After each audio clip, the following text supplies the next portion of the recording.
हमने अपने पिछले लेक्चर में नर्नस इक्वेशन और फैराडे नियतांक को पढ़ा था। आज हम अपने लेक्चर पर सेल विभव को पढ़ेंगे, सेल के विद्युत वाहक बल के विषय में जानकारी प्राप्त करेंगे और सेल के विभवांतर के विषय में जानकारी प्राप्त करेंगे। इसके बाद हम स्टार्ट करेंगे विद्युत अपघटनीय सेल को। तो सबसे पहले मैं बात कर लेता हूं कि सेल विभवांतर क्या होता है और सेल विभव या सेल का विद्युत वाहक बल क्या होता है। तो मैं स्टार्ट करता हूं कुछ बातें लिखना या डिफरेंस लिखना कि सेल विभव और सेल के विभवांतर के मध्य क्या डिफरेंस है। तो मैं यहां लिखना स्टार्ट करता हूं। सबसे पहले कि सेल विभव या सेल का विद्युत वाहक बल, विद्युत वाहक बल, सेल विभव या सेल का विद्युत वाहक बल क्या होता है। फिर इसके बाद हम पढ़ते हैं सेल विभवांतर क्या होता है। तो सबसे पहले सेल विभव या सेल के विद्युत वाहक बल की बात। आप जानते हो एक सेल में दो टर्मिनल होते हैं, एक धनावेशी टर्मिनल और एक ऋणावेशी टर्मिनल। कुछ विभव होता है धनावेशी टर्मिनल का और कुछ विभव होता है ऋणावेशी टर्मिनल का। अर्थात सेल में उपस्थित दोनों इलेक्ट्रोडों का अपना अपना विभव होता है। अगर सेल यूज में ना लाया जा रहा हो, अर्थात सेल किसी सर्किट के थ्रू कनेक्ट ना हो, उससे धारा या विद्युत धारा प्रवाहित ना हो रही हो, इस दशा में सेल के अपचयित इलेक्ट्रोड और आक्सीकृत इलेक्ट्रोड अर्थात कैथोड और एनोड के इलेक्ट्रोडों के विभव का अगर हम अंतर निकालते हैं तो उस समय इलेक्ट्रोडों के विभव का अंतर कहलाता है सेल विभव या सेल का विद्युत वाहक बल। अर्थात किसी सेल के इलेक्ट्रोडों के विभव के अंतर को ही सेल का विभव या सेल का विद्युत वाहक बल कहा जाता है, परंतु इस समय सेल को यूज में न लाया जा रहा हो या सेल विद्युत धारा ना दे रहा हो। लेकिन जब सेल के विभवांतर की बात आ जाती है, जब कोई पूछता है कि सेल विभवांतर क्या है,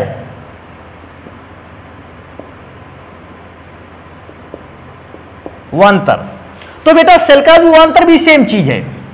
सेल का विभवांतर भी है सेल के दोनों इलेक्ट्रोडों के विभव का अंतर सेल का विभवांतर है, बशर्ते जिस समय सेल विद्युत धारा दे रहा हो, अगर सेल के इलेक्ट्रोडों के विभव का अंतर निकाला जाए हम उसे सेल का विभवांतर कहते हैं।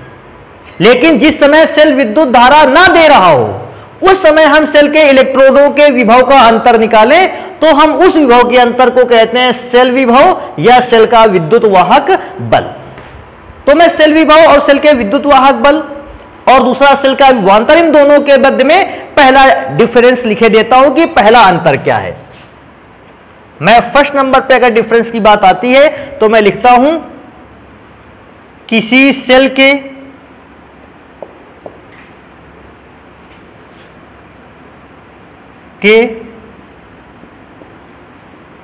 कैथोड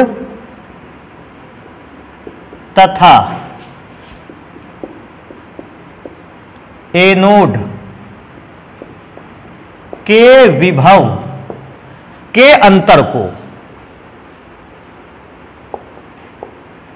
अंतर को ही सेल विभव कहा जाता है। सेल विभव कहा जाता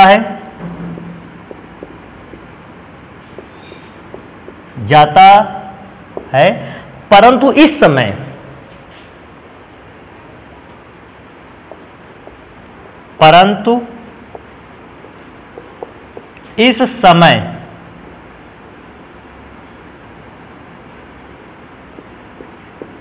सेल विद्युत धारा ना दे रहा अर्थात सेल यूज में ना हो, परंतु इस समय सेल प्रयोग में ना हो या विद्युत धारा ना दे रहा हो या यूज में ना आए, उस समय की बात हो रही, प्रयोग में ना हो। इसका मतलब जब सेल प्रयोग में नहीं होता अर्थात किसी भी सर्किट से जुड़ा नहीं होता। अगर उस समय आप सेल के कैथोड और एनोड के विभव का अंतर निकालते हो, हम कैथोड और एनोड के विभव के अंतर को कहते हैं सेल विभव, या फिर हम कह सकते हैं सेल का विद्युत वाहक बल। लेकिन अब बात आती है कि सेल का विभवांतर क्या होता है। बिल्कुल आसान सा है, सेम डिफिनीशन इसमें था। सेल प्रयोग में ना हो उस समय इलेक्ट्रोडों का विभवांतर निकाला जाए, सेल विभव। अगर सेल प्रयोग में हो और उस समय सेल के इलेक्ट्रोडों के विभव का अंतर निकाला जाए, हम कहते हैं सेल का विभवांतर।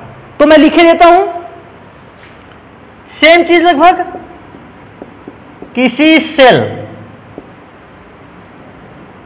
किसी सेल के इलेक्ट्रोड विभवों का अंतर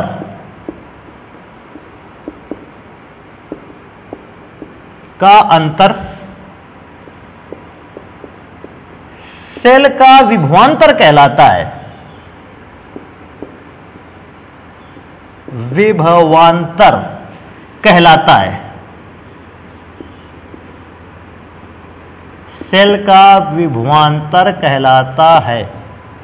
परंतु एक चीज सोचने वाली बात है, यहां पर सेल काहे में होना चाहिए, यूज में। जिस समय सेल प्रयोग की स्थिति में हो, सेल प्रयोग की स्थिति में हो, प्रयोग की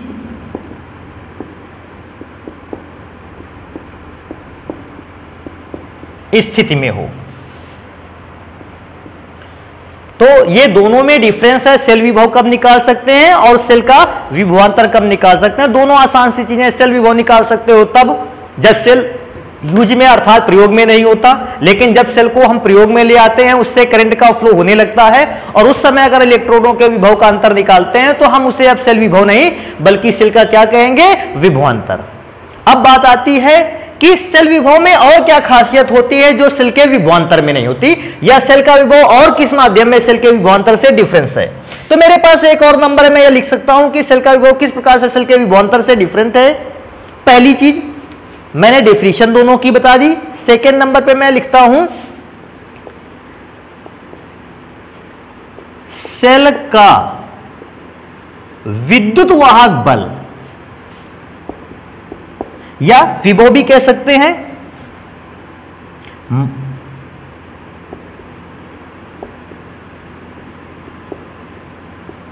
अधिकतम होता है। किसी भी सेल के अगर विभव की बात की जाए या विद्युत वाहक बल की बात की जाए, वो मैक्सिमम होता है। क्यों मैक्सिमम होता है? क्योंकि उस समय सेल यूज में आ नहीं रहा, तो सेल में सबसे ज्यादा एनर्जी इस समय सेल के पास है। अगर सेल में यूज में आ जाएगा तो सेल की एनर्जी कैसी हो जाएगी, कम हो जाएगी। तो उस समय सबसे हाई वोल्टेज होता है सेल के पास। अगर सेल के सबसे हाई वोल्टेज को देखा जाए तो सबसे हाई वोल्टेज को कहते हैं विद्युत वाहक बल। लेकिन मैं अगर विभवांतर की बात करता हूं, सेल का विभवांतर, सेल का विभवांतर सेल के विद्युत वाहक बल से कम होता है।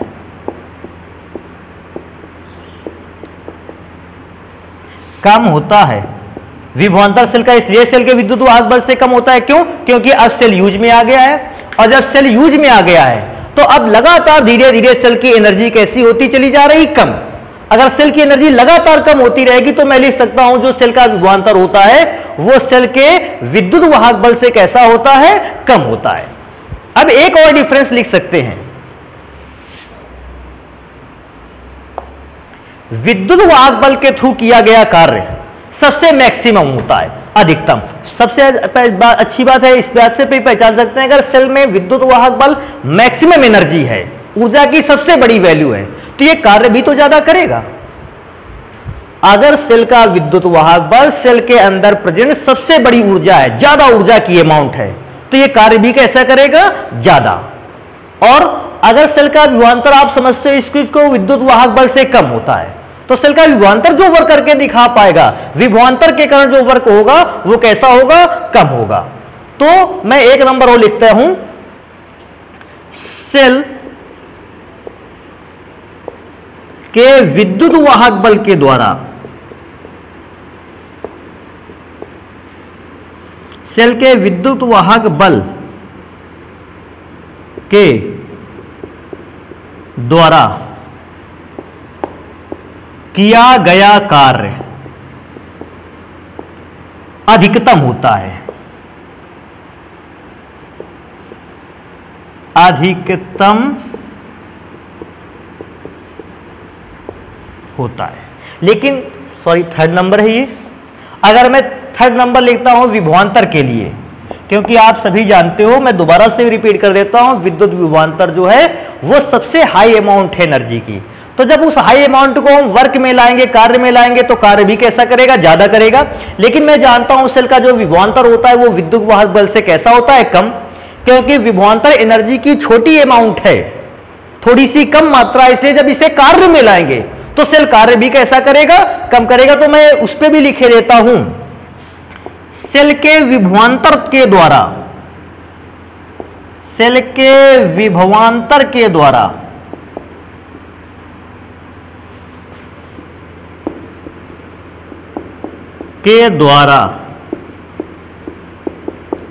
किया गया कार्य,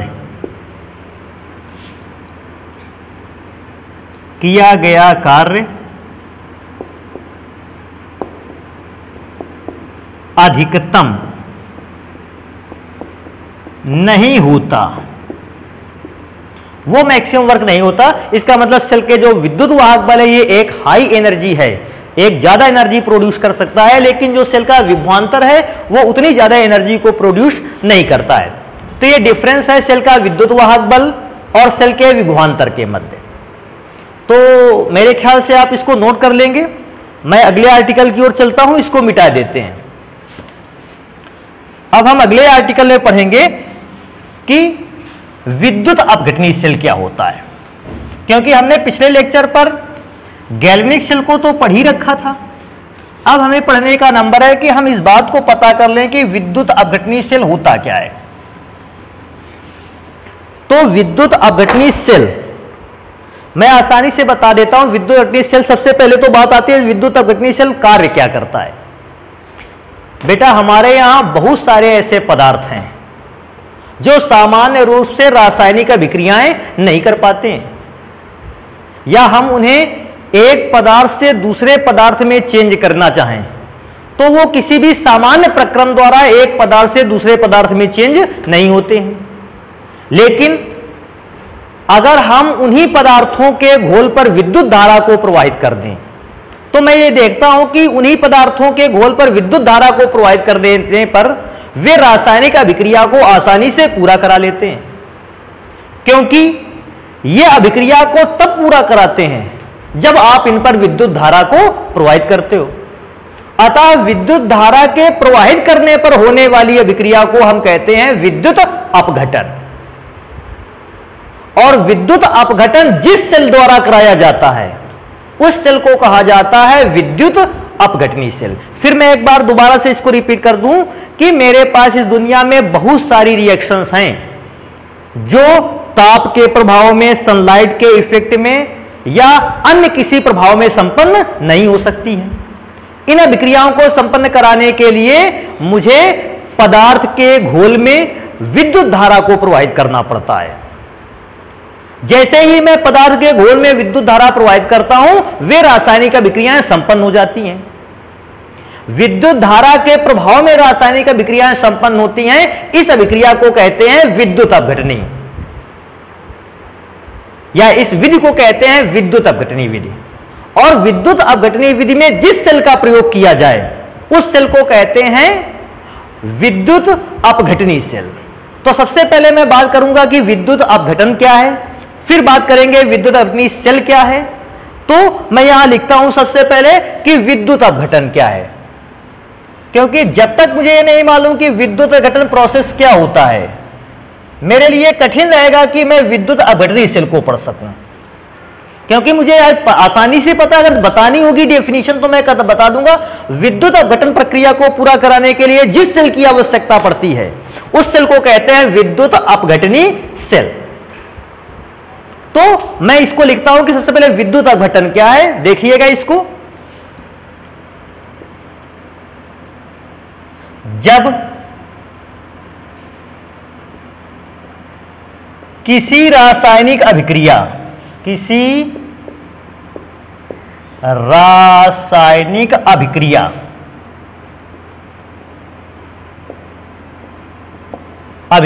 कौन सी रासायनिक अभिक्रिया, जो सामान्य विधियों द्वारा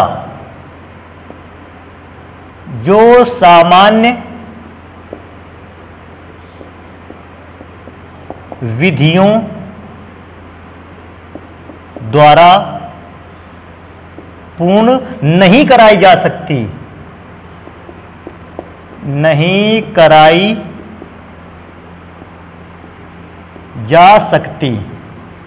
तो मेरे से बात आ गई कौन सी रासायनिक अभिक्रिया, तो आप बताओगे जिनको हम सामान्य विधियों द्वारा पूरा नहीं कराया जा सकता है, उन रासायनिक विधियों का अभिक्रियाओं की बात करता है। अभिक्रिया को पूर्ण कराने के लिए, उन रासायनिक अभिक्रियाओं को पूर्ण कराने के लिए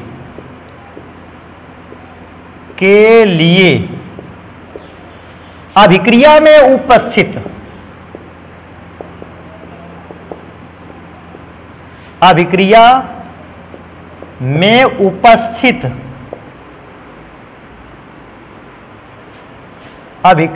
में उपस्थित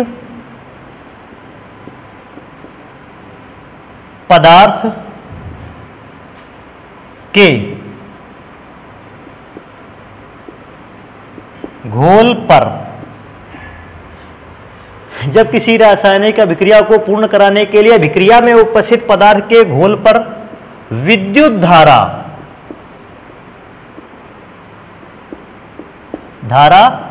प्रवाहित की जाए, घोल पर विद्युत धारा प्रवाहित की जाए और विद्युत धारा के प्रभाव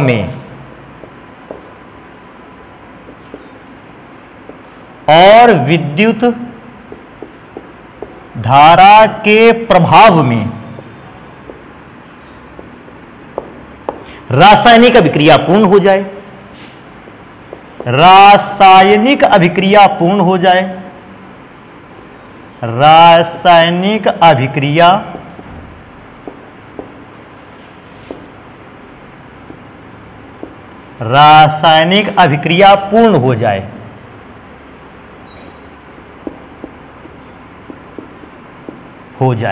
तो इस प्रकार की रासायनिक प्रक्रम को या इस प्रकार की रासायनिक प्रक्रिया को क्या कहते हैं, विद्युत अपघटन हो जाए।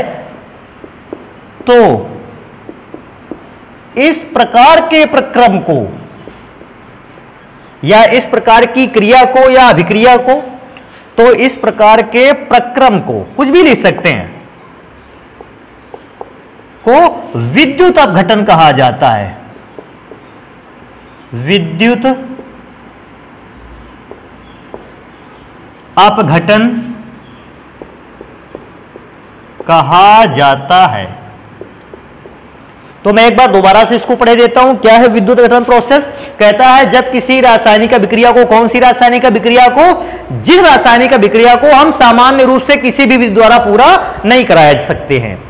अगर कोई ऐसी रासायनिक अभिक्रिया है आपके और उसे आप पूरा कराना चाहते हैं तो अभिक्रिया में उपस्थित पदार्थ के घोल पर अगर विद्युत धारा को प्रवाहित कर दी जाए तो मैं ऐसा देखता हूं अब आसानी से रासायनिक अभिक्रिया पूर्ण हो रही, क्योंकि पदार्थ के घोल पर विद्युत धारा प्रवाहित करने पर यह रासायनिक अभिक्रिया पूर्ण हुई है। ऐसे प्रक्रम को हम कहते हैं विद्युत अपघटन। मैं इसको आसानी से समझ सकता हूं, मैं एक बार और रिपीट कर देता हूं।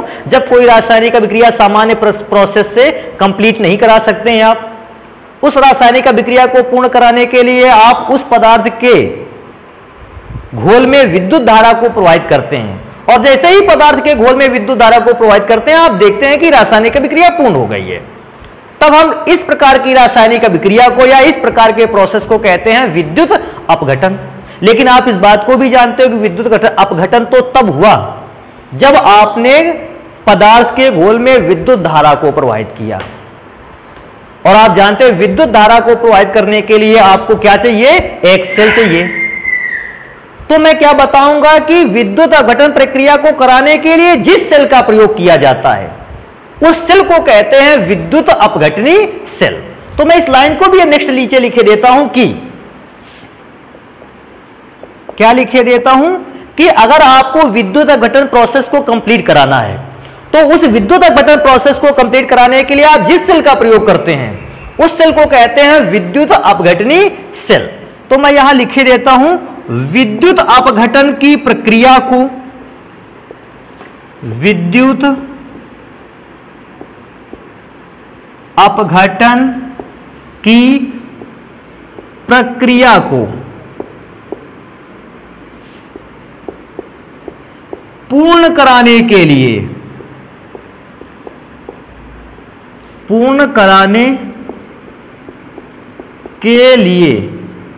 जिस सेल की आवश्यकता होती है,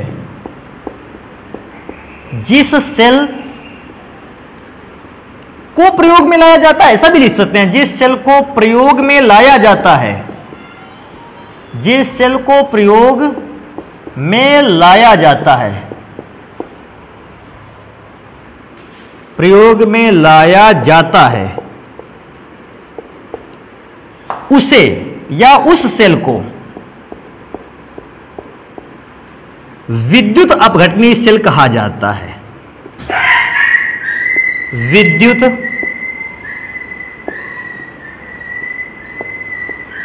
अपघटनी सेल कहा जाता है।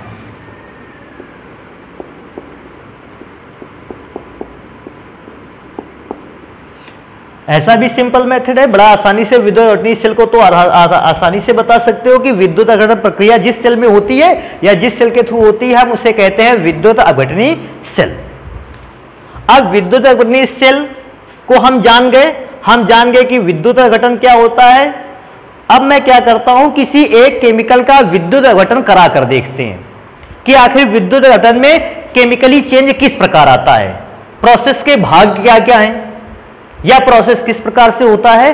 तो अब मैं विद्युत अपघटन के प्रोसेस के विषय में डिटेल से पढ़ूंगा। आखिर इसके लिए उपकरण कैसे चाहिए, सेटअप कैसा होता है, क्रियाविधि क्या है, या मुझे पदार्थ को किस हिसाब से इस्तेमाल करना चाहिए। तो आप इसको नोट कर ले, मैं इसको मिटा देता हूं। और अब हम पढ़ेंगे कि विद्युत अपघटन प्रोसेस किस प्रकार से कराया जाता है।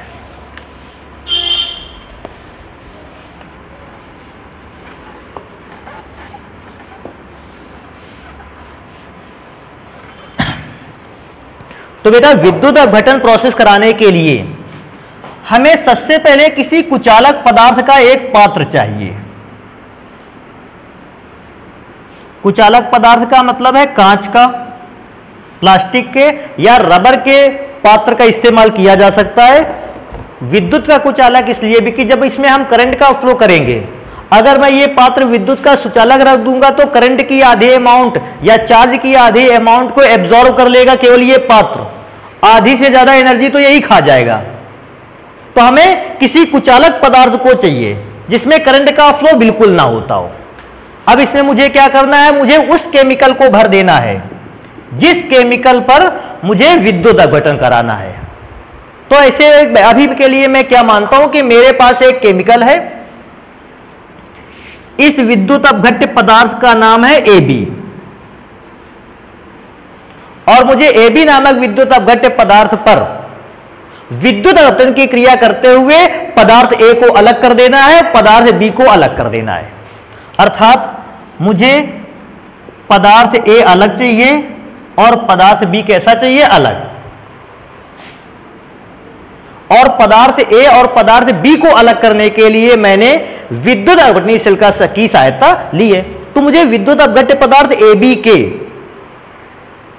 सॉल्यूशन को, घोल को मुझे इस सेल पर भर देना है, और सेल पर भरते हुए मुझे 2 इलेक्ट्रोडों को डुबाना है, क्योंकि करंट का फ्लो तो तभी होगा जब आप दो प्लेटें रखोगे, एक प्लेट को धनावेशित टर्मिनल से, इन दोनों प्लेटों को एक वायर से कनेक्ट करते हुए मुझे एक बैटरी या सेल से कनेक्ट कर देना है।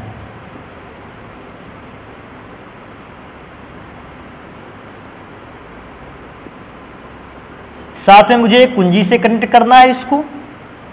अब आप जानते हो, आपने इन प्लेटों को जिस भी बैटरी या सेल से कनेक्ट किया होगा उसका भी पॉजिटिव टर्मिनल होगा और उसका भी निगेटिव टर्मिनल होगा। अब ध्यान देने वाली बात है, मैं इसको बता दूं क्योंकि यह विद्युत घटनी सेल है, इसका कार्य गैल्वेनिक सेल से जस्ट अपोजिट होता है, इसलिए इसके इलेक्ट्रोड भी अलग अलग हैं। इसके पॉजिटिव इलेक्ट्रोड को हम एनोड के नाम से जानते हैं, क्योंकि यह विद्युत घटनी सेल है, इसका पॉजिटिव इलेक्ट्रोड एनोड होता है और इसका निगेटिव इलेक्ट्रोड होता है कैथोड। ये इस दोनों में डिफरेंस है। जब हम गैल्वेनिक सेल पढ़ रहे थे, गैल्वेनिक सेल में आपको याद होगा हमने कैथोड को पॉजिटिव टर्मिनल बताया था और एनोड को बताया था निगेटिव टर्मिनल।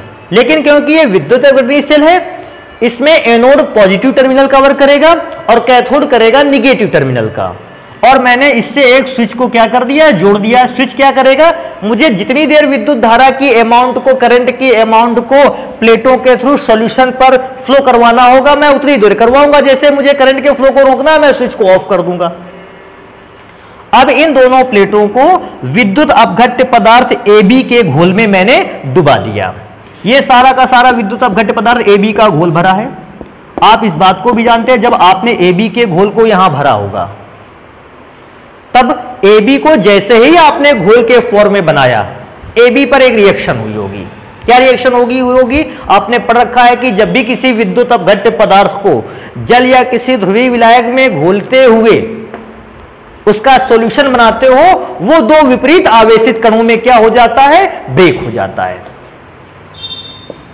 तो ये सबसे पहला प्रोसेस होगा कि अगर मैं किसी विद्युत अपघट्य पदार्थ के घोल को बनाकर तैयार करता हूं, मैं देखता हूं उस विद्युत अपघट्य पदार्थ में जो पार्टिकल हैं वो आयंस के फॉर्म में ब्रेक हो गए। लेकिन उससे भी पहले मुझे क्या क्या सेट रखना होगा, मैं उस चीज को लिखता हूं। देखिए, विद्युत अपघटन प्रक्रिया में सबसे पहले संरचना, मुझे जरूरत किस किस चीज की है, तो मैं क्या लिखूंगा, इस सेल में विद्युत के कुचालक पात्र को लेकर, विद्युत के कुचालक पात्र को लेकर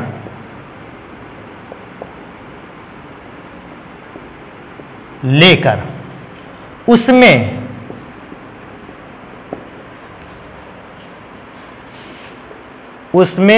विद्युत अपघट्य,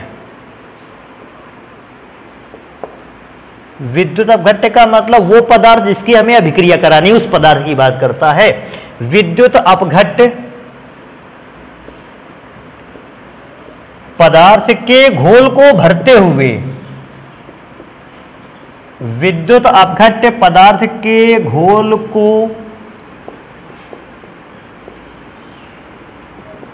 भरते हुए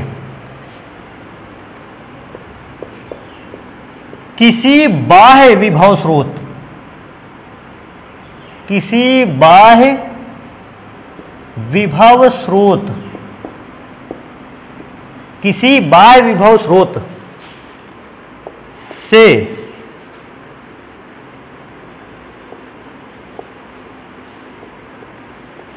जुड़ी हुई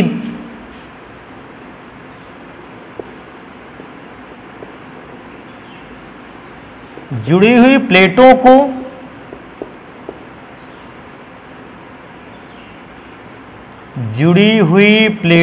को विद्युत अपघट्य पदार्थ के विलयन में डुबा दिया जाता है। प्लेटों को विद्युत अपघट्य पदार्थ के विलयन में डुबा दिया जाता है। पदार्थ के विलयन में डुबा दिया जाता है। डुबा दिया जाता है, डुबा दिया जाता है। तो इतना प्रोसीजर कर दिया जाता है कि विद्युत अपघट्य पदार्थ का घोल बनाया, उसे भरा और किसी बाह्य विभव स्रोत से अर्थात एक एक्स्ट्रा अलग से सेल लगाते हुए जो इलेक्ट्रिक करंट दे सके, उससे दो प्लेटों को बांधते हुए मैंने उसी विद्युत अपघट्य पदार्थ पर क्या कर दिया, डुबा दिया। ये तो हो गई सेल की संरचना। हाँ, अगर आप चाहें तो इसमें यह भी बता सकते हैं कि इसमें एक कुंजी का भी प्रयोग किया जाता है, स्विच का भी प्रयोग करते हैं, जिससे हम करंट को फ्लो होने से रोक भी सकते हैं और करंट के फ्लो को जब चाहें स्टार्ट भी कर सकते हैं। अब आगे आता है कि मुझे इस बात को भी पढ़ लेना चाहिए कि जैसे मैं घोल के रूप में विद्युत अपघट्य पदार्थ को लाता हूं या करंट का फ्लो कराता हूं, उसमें क्या क्या चेंज आते हैं। तो बेटा, विद्युत अपघटन की प्रोसेस में किसी भी केमिकल पर दो प्रकार के चेंज आते हैं। पहले चेंज को प्राथमिक परिवर्तन कहते हैं और दूसरे चेंज को कहते हैं द्वितीयक परिवर्तन। तो मैं एक काम कर लेता हूं, मुझे इसकी क्रियाविधि भी लिख लेनी चाहिए जिसमें मैं प्राथमिक परिवर्तन और द्वितीयक परिवर्तन दोनों को बता सकूं। तो अब मैं स्टार्ट करता हूं कि विद्युत अपघटन के प्रोसेस में की क्रियाविधि क्या है, क्या क्या चेंजेस आते हैं। तो मैं नेक्स्ट हेडिंग डाल देता हूं क्रियाविधि।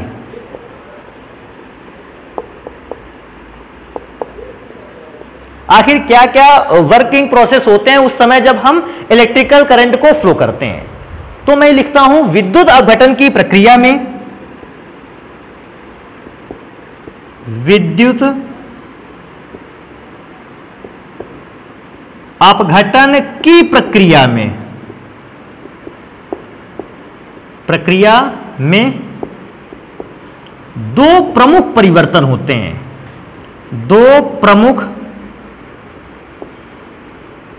परिवर्तन होते हैं, दो प्रमुख परिवर्तन होते हैं। अब दोनों प्रमुख परिवर्तनों को भी मुझे पढ़ना होगा। पहला परिवर्तन होता है प्राथमिक परिवर्तन, प्राथमिक परिवर्तन, और दूसरा जो चेंज होता है उसे हम कहते हैं द्वितीयक परिवर्तन, द्वितीयक परिवर्तन। बेटा, विद्युत अपघटन के प्रोसेस को पढ़ने के लिए अगर आपके लिए मेन चीज देखी जाए तो मेन बस ये चेंज है। अगर आप विद्युत अपघटन प्रक्रिया में इस चेंज को समझ जाते हैं तो विद्युत अपघटन का पूरा जो प्रोसेस होता है इन्हीं चेंज पर आधारित है। तो मैं संरचना वगैरह सभी लोग लिख सकते हैं, क्यों, जो मैंने बनाया उसी चीज को लिख देना है। लेकिन अगर मैं चेंज को जान गया तो मैं पूरे विद्युत अपघटन के प्रोसेस को, विद्युत अपघटन सेल को जान जाऊंगा, मुझे इसके अलावा भी कुछ नहीं पढ़ना पड़ेगा। तो मैं एक एक को स्टार्ट करता हूं। मैं सबसे पहले चेक करता हूं कि प्राइमरी जो चेंज है वो क्या होता है। तो मैं इसे हेडिंग बना देता हूं कि प्राथमिक परिवर्तन क्या होता है। प्राथमिक परिवर्तन मैं पहले पढ़ के सुना देता हूं। प्राथमिक परिवर्तन क्या होता है, बिल्कुल आसान सा चीज है कि जब विद्युत अपघट्य पदार्थ AB को जल में घोलकर भरा गया होगा, विद्युत अपघट्य पदार्थ AB जल में घुलते ही अपने काय में टूट गया होगा, आयन में टूट गया होगा, अर्थात कंपाउंड AB आयन में चेंज होने लगता है। यह प्राथमिक परिवर्तन है। कोई भी विद्युत अपघट्य पदार्थ है अगर आपके पास और आप उस विद्युत अपघट्य पदार्थ को जल या किसी ध्रुवीय विलायक में घोल देते हो, वो आयन में टूट जाए, इस चेंज को कहते हैं प्राथमिक परिवर्तन। प्राथमिक परिवर्तन मैं दोबारा से रिपीट कर देता हूं। जब किसी विद्युत अपघट्य पदार्थ को जल या किसी ध्रुवीय विलायक में घोला जाता है तो वह अपने आयनों में विभक्त हो जाता है, टूट जाता है। इस प्रक्रम को कहते हैं प्राथमिक परिवर्तन। तो मैं इसको लिखता भी हूं और फिर मैं एक एग्जांपल करके दिखाता हूं आपको कि प्राथमिक परिवर्तन होता क्या है। क्या लिखते हैं, जब किसी विद्युत अपघट्य पदार्थ को, जब किसी विद्युत अपघट्य पदार्थ को, अपघट्य पदार्थ को जल या किसी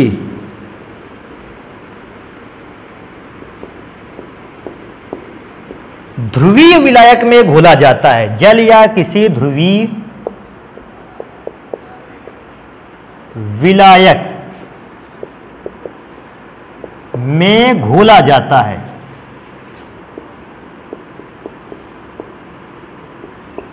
घोला जाता है, वह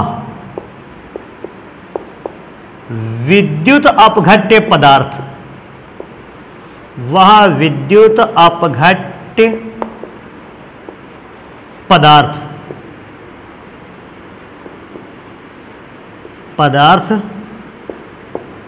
अपने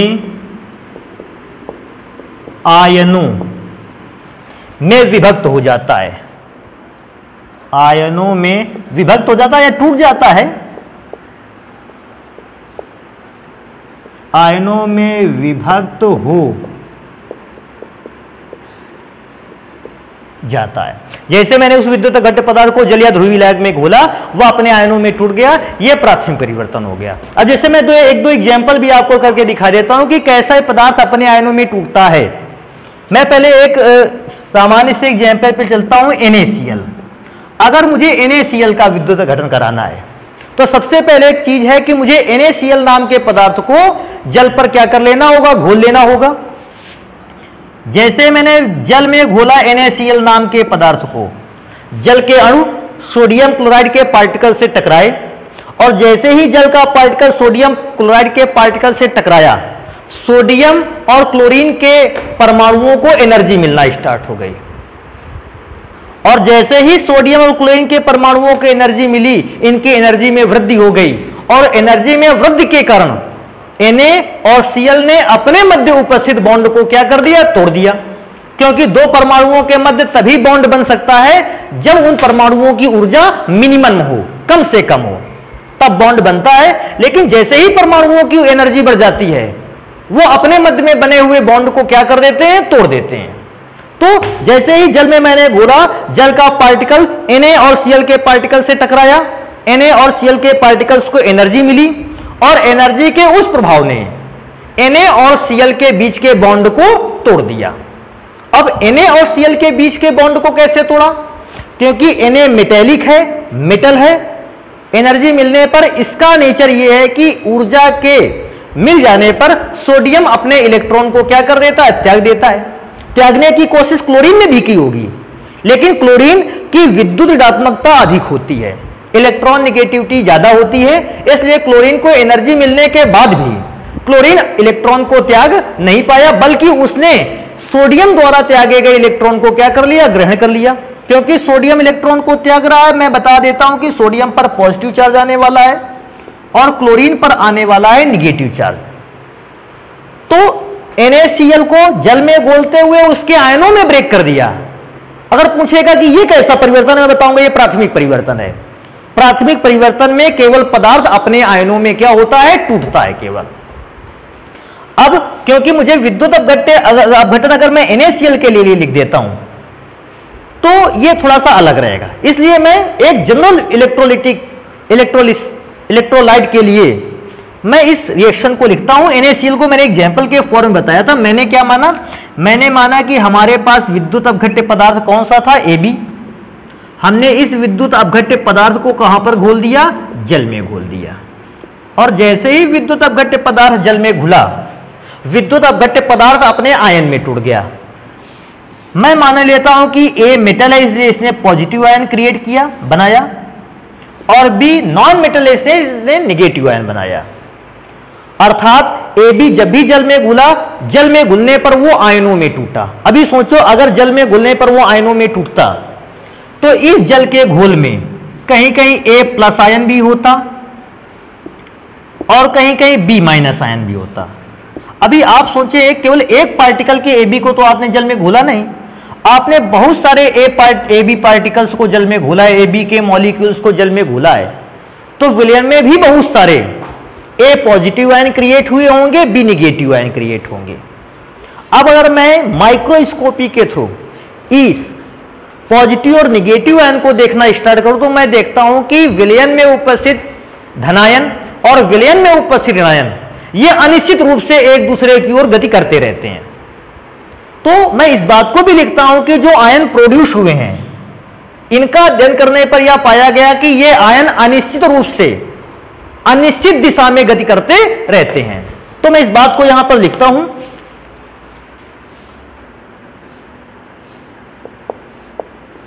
आयनों का अध्ययन करने पर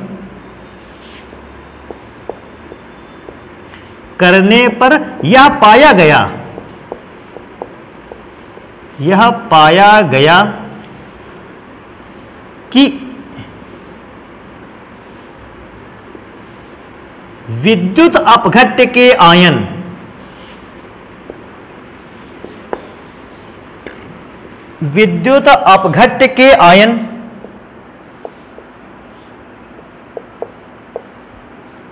संपूर्ण विलयन में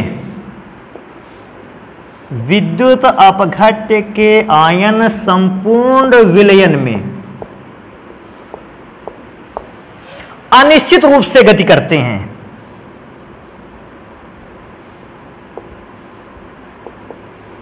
अनिश्चित रूप से गति करते हैं मतलब इनकी गति की दिशा, स्पीड, ये कुछ भी निर्धारित नहीं, अर्थात कभी पार्टिकल की गति धीमी भी हो सकती, कभी तेज, और दिशाएं भी लगातार चेंज होती रहती हैं। तो ये हो गया हमारा प्राइमरी चेंज, पहला चेंज। तो आप चेंज को बहुत अच्छे ढंग से याद रखें क्योंकि चेंज ही है, यह प्राथमिक द्वितीयक परिवर्तन ही है जो पूरी विद्युत अपघटन प्रक्रिया को समझा सकता है। तो मेरा प्राथमिक परिवर्तन तो इतना हो गया कि प्राथमिक परिवर्तन पर क्या होता है, पदार्थ विद्युत अपघट्य पदार्थ जो था वो जल में घोला गया, आयनों पर ब्रेक हुआ, और आयनों पर ब्रेक होते हुए मैंने उन आयनों को देखा तो आयन अनिश्चित रूप से गति कर रहे थे। अब मेरे लिए आता है कि द्वितीयक परिवर्तन क्या करता है, तो मैंने यहां लिख दिया है कि द्वितीयक परिवर्तन के विषय में पढ़ेंगे।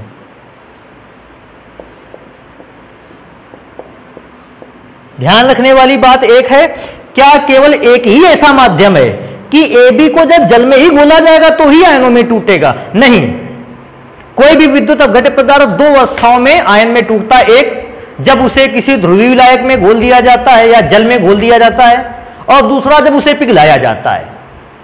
तो पिघलाने पर भी, मेल्टिंग स्टेट पर भी अगर मैं देखता हूं तो विद्युत अपघट्य पदार्थ अपने आयनों में टूटता है। अब क्योंकि मुझे जल में लिखना, किसी एक में लिखना था, तो मैंने जल में घोलकर आयनों में तोड़ दिया। मेल्टन स्टेट, पिघली हुई अवस्था पर भी पदार्थ आयनों में टूट जाता है। अब मुझे द्वितीयक परिवर्तन लिखना है। द्वितीयक परिवर्तन होता है तब जब आप उस सेल की सहायता से प्लेटों पर विभवांतर आरोपित करते हो, अर्थात प्लेटों के मध्य इलेक्ट्रिक करंट को फ्लो कराते हो। इलेक्ट्रिक करंट क्या करता है, देखने वाली बात है। जैसे ही मैं इलेक्ट्रिक करंट का फ्लो कराऊंगा, इस सेल या इस बैटरी का यह काम है, क्या काम है कि वो पॉजिटिव टर्मिनल पर जो प्लेट बंधी है उस प्लेट में इलेक्ट्रॉनों की क्या कर देगा, कमी कर देगा। यह उस बाह्य विभव का कार्य ही होता है। पॉजिटिव प्लेट करता क्या है, इलेक्ट्रॉनों की क्या कर देता है, कमी। यहां से सारे के सारे इलेक्ट्रॉनों को खींचकर निगेटिव टर्मिनल पर पहुंचा दिया, इस प्लेट पर पहुंचा दिया। फिर से एक बार, पॉजिटिव टर्मिनल है बैटरी का, पॉजिटिव टर्मिनल करेगा क्या, जितना भी प्लेट पर या उसके वायर पर जितना भी इलेक्ट्रॉन है उसको सारा का सारा इलेक्ट्रॉन पहुंचा देगा दूसरी प्लेट पर, क्योंकि यहां से इलेक्ट्रॉन निकल गए, इलेक्ट्रॉनों की इस प्लेट पर हो गई कमी, धन आवेश, और इलेक्ट्रॉनों पर इस प्लेट पर हो गई वृद्धि। इलेक्ट्रॉनों पर अगर इलेक्ट्रॉनों की अगर उस प्लेट पर वृद्धि हो गई तो वहां पर कैसा आ गया आवेश, ऋणावेश, क्योंकि इलेक्ट्रॉनों पर ऋणावेश होता है। इस हिसाब से एक प्लेट पर धनावेश और दूसरी प्लेट पर ऋणावेश हो जाता है। अब मैं इस बात को लिखता हूं कि चेंज कैसे होगा। चेंज बिल्कुल आसान सा होगा कि अगर इस प्लेट पर धनावेश आ गया है तो विलयन में जो ऋणावेशित पार्टिकल हैं ये धनावेशित प्लेट द्वारा आकर्षित कर लिए जाएंगे, और विलयन के अंदर जितने धनावेशित आयन हैं वो ऋणावेशित प्लेट द्वारा आकर्षित कर लिए जाएंगे। अर्थात विपरीत आवेशित जो कण होते हैं प्लेटों पर पहुंचने लगते हैं। धनावेशित कण ऋणावेशित प्लेट पर और ऋणावेशित कण धनावेशित प्लेट पर पहुंचने लगते हैं। लेकिन यह परिवर्तन तब होता है जब आप इलेक्ट्रिक करंट का फ्लो स्टार्ट करते हो। प्राथमिक परिवर्तन कब हुआ था, आपने इलेक्ट्रिक करंट को स्टार्ट भी नहीं किया था, आपने केवल पदार्थ को जल में घोला था, प्राइमरी चेंज हो गया था। लेकिन सेकेंडरी चेंज के लिए आपको सेल के थ्रू विद्युत धारा को फ्लो करना पड़ता है, विद्युत धारा का प्रवाह करना पड़ता है। तो अब मैं इसको लिखता हूं कि जैसे ही बाह्य विभव स्रोत द्वारा, जैसे ही बाह्य विभव स्रोत द्वारा विद्युत धारा को प्रवाहित किया जाता है, विद्युत धारा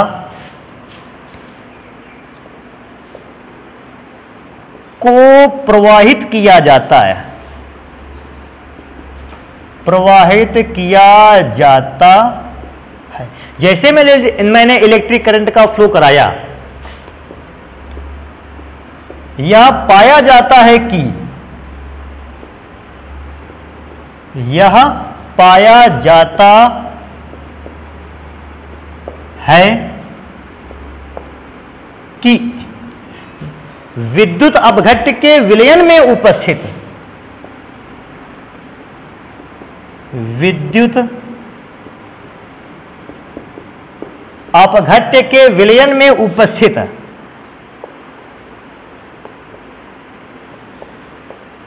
विलयन में उपस्थित विलयन में उपस्थित विद्युत अपघट्य के विलयन में उपस्थित आयन, जो आयन उपस्थित होते हैं विपरीत आवेशित,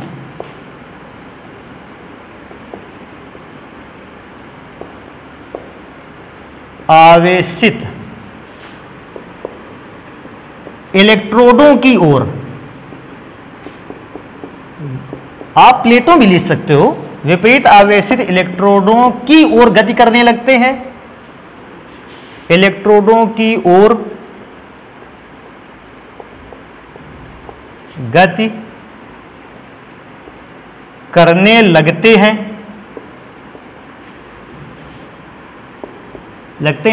और उन प्लेटों पर पहुंचकर विद्युत उदासीन हो जाते हैं, और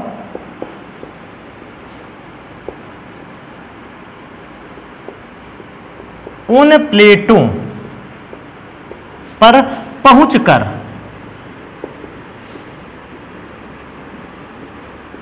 विद्युत उदासीन हो जाते हैं।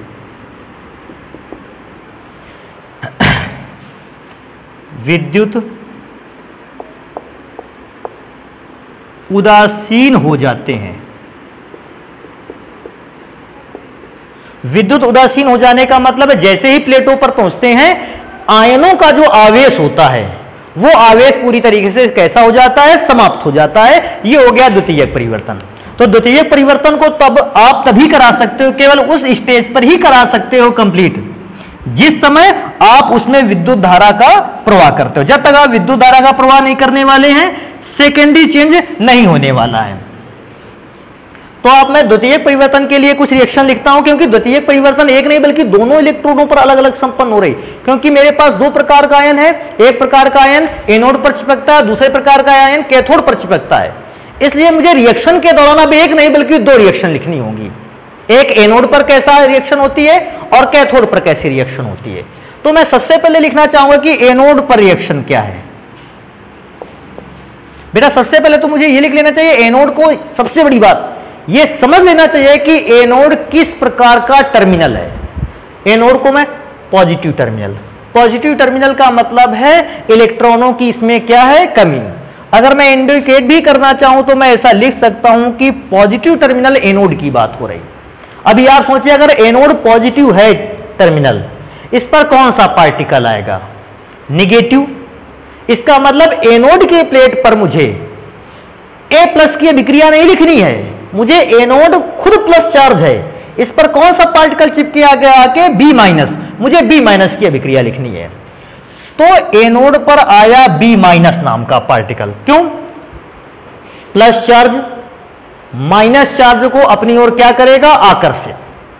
हुआ क्या, इस चीज को चेक करते हैं अलग से।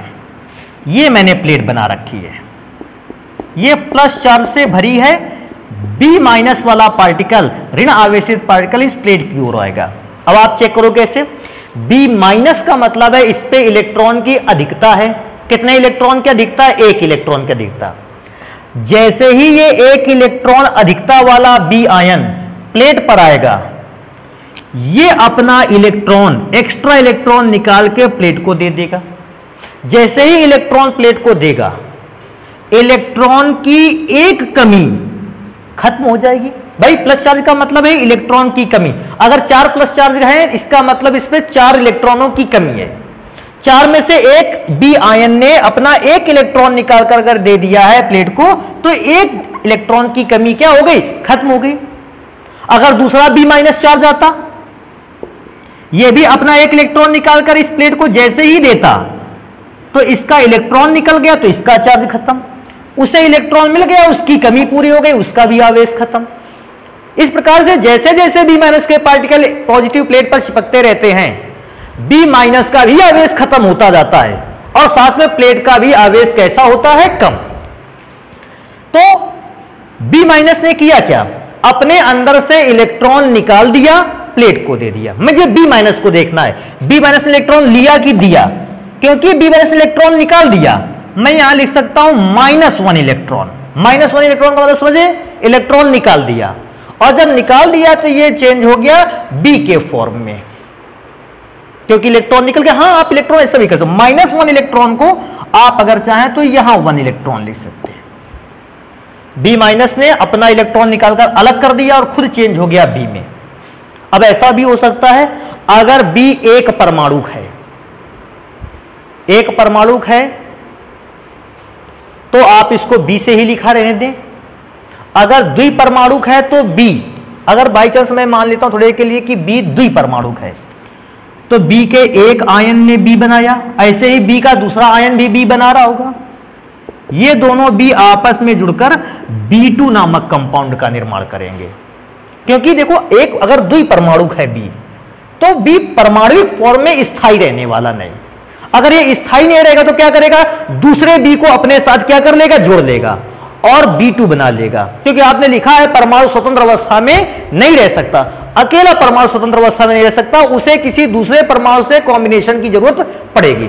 जैसे अगर मैं मान लेता हूं B की जगह पर Cl होता, तो क्या अकेला क्लोरीन स्थायी होता? नहीं, टिकाऊ नहीं था। वो क्या करता? वो एक और क्लोरीन के प्लेट में चिपकने का इंतजार करता, और जैसे ही दूसरा क्लोरीन प्लेट में चिपकता, दूसरा वाला क्लोरीन और पहला वाला क्लोरीन दोनों आपस में मिलकर जुड़ जाते और Cl2 नाम की गैस बनाकर तैयार करते।